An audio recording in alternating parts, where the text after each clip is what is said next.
Samantala, nagtulong-tulong ang nasa 700 tauhan ng Metropolitan Manila Development Authority o MMDA upang linisin ang mga kalat na iniwan ng Bagyong Glenda sa Metro Manila. Ito ang balita ni Victor Cusaro. Bukod sa mga nasirang bahay, mga nagtumbahang puno, nabaling mga sanga at tambak na basura ang ilan pa sa mga iniwan ng Bagyong Glenda.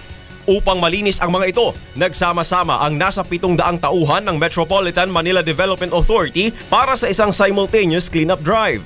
Kasama sa unang nilinis ng MMDA ang kahabaan ng Commonwealth Avenue kung saan maraming puno ang nasira ng lakas ng hanging dala ni Glenda. Gamit ang chainsaw, pinutol ang mga nabaling sanga. Ayon kay MMDA Chairman Attorney Francis Tolentino, ang mga malalaking puno na nabuwal ay kanilang ito-turn over sa TESDA at DENR upang mapakinabangan pa. Yung mga malalaki magagamit pang furnitures Mga centuries old yung iba sayang naman. Pero meron ngayon na bubuhayin kami rito. Kaya may kasamang horticulturist na baka may mabuhay na puno pa. Ayon kay Tolentino, aabot sa 100 truck ng basura at bahagi ng puno ang kanilang makokolekta. Sa taya ng MMDA, aabutin pa hanggang weekend bago matapos ang paglilinis sa Metro Manila.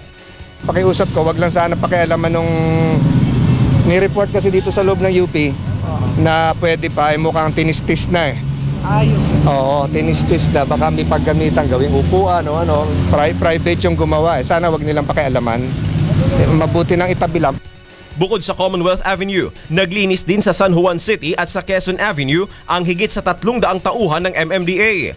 Ayon kay Tolentino, kasabay ding nagsagawa ng clean-up drive ang lokal na pamahalaan ng Las Piñas, Pateros, Marikina, Pasay, Taguig at Parañaque.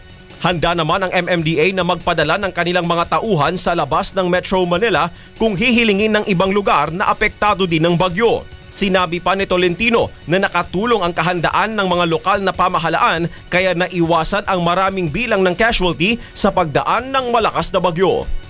Handa yung mga LGUs natin. At saka hindi na pinuwersa yung mga tao sa Baseco at sa Marikina. Sila na yung nag-volunteer na pumunta sa evacuation centers. Victor Cusaro, UNTV News Worldwide.